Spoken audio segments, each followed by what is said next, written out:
When you think about resistance during the Holocaust, what's the first thing that comes to mind? For a lot of us, it's probably images of armed uprisings, right? But, that's really only a tiny piece of the picture. See, in the face of an enemy that was determined to erase not just people, but their entire culture, their entire history, resistance took on so many different forms.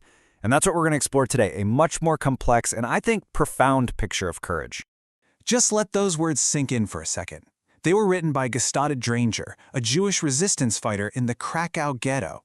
And get this, she wasn't writing them in some cozy diary. No, she scratched these words onto scraps of toilet paper while she was being imprisoned and tortured by the Gestapo. That was her reality. She knew death was coming, but she was absolutely determined to leave something meaningful behind. So, what did that legacy of dignity actually look like on the ground when you're facing total annihilation? Well, to answer that, we've got to look beyond the battlefield. We have to find courage in some of the most unexpected places. So let's start with a different kind of weapon. For so many, the single greatest act of defiance wasn't picking up a gun. It was picking up a pen. This was a battle for the truth, a desperate fight to make sure that the story of their lives, and yes, their destruction, would be told by them, not by their murderers. And this battle actually had a name, Oneg Shabbat. It was led by a historian named Emanuel Ringelblum, and this secret group, deep inside the Warsaw Ghetto, took on a mission that was just monumental. Their goal? To create a complete, credible, undeniable account of their time, so that one day the world would know the full truth. I mean, they were literally writing against oblivion itself. And the sheer scale of what they managed to do, it's almost impossible to wrap your head around it. Before the ghetto was completely liquidated, the members of Oneg Shabbat compiled and then buried over 35,000 pages of history. They packed them into milk cans and metal boxes, just hoping, praying they'd be dug up after the war. And the scope of what they collected is just incredible. This wasn't just a list of atrocities. No, they documented everything. Intellectual debates, the jokes people were telling on the street, diaries from children, even academic-style studies on the economics of smuggling. They weren't just documenting death. They were preserving an entire civilization. This is from the last will of David Graeber. He was only 19 years old when he helped bury the archive. He and the two others who were with him died shortly after. His words just show this unbelievable awareness of history. For them, making sure that the future would remember truthfully, that was a cause worth dying for. In the face of certain death, their victory was making sure the truth would survive. But defiance wasn't always so clear-cut, was it? Now we're going to turn to a story that's way more morally complicated. It's the story of a man who was, let's be honest, no saint. But his actions, well, they challenge our whole idea of what a hero even is. Okay, let's be really clear about who Oskar Schindler was at the beginning of all this. He was a card-carrying member of the Nazi Party. He was a professional spy for German military intelligence. He was a womanizer, a heavy drinker, and a total opportunist who came to Poland for one reason: to get rich using Jewish slave labor. But something happened. Witnessing the sheer, escalating brutality of the Holocaust, it transformed him.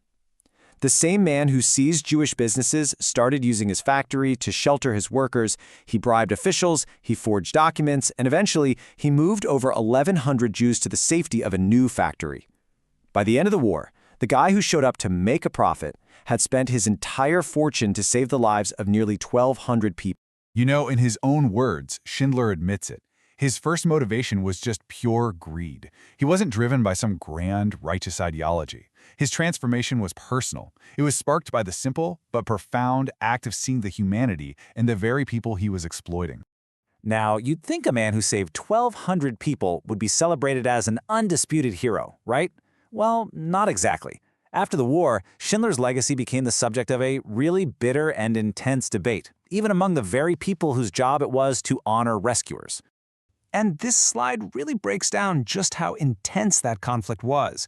When Schindler's case came before Yad Vashem, Israel's Holocaust memorial, it just set off this firestorm. On one side, you had the head of the commission, Justice Moshe Landau, arguing that a righteous person has to be morally pure, which Schindler, with his Nazi past, clearly was not. But on the other side, Rabbi Kahana argued for the Jewish tradition of repentance, pointing out, hey, this guy saved over 1,000 lives. The commission was totally deadlocked, and his official recognition was delayed for decades.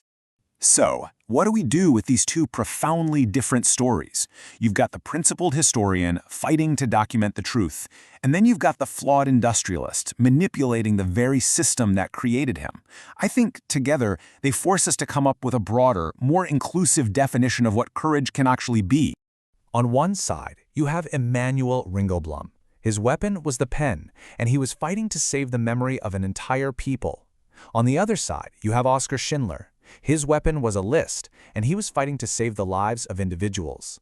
One fought for the soul of history, the other for the physical survival of the body. Both were absolutely indispensable acts of resistance against a regime that wanted to annihilate everything. And all of this leaves us with a really critical question, one that we have to wrestle with. In the face of ultimate evil, do we demand moral perfection from our heroes? Or do we recognize that in the darkest of times, courage can come from the most complicated people? And that maybe its true measure isn't where you started, but in the lives and the truths that you chose to save?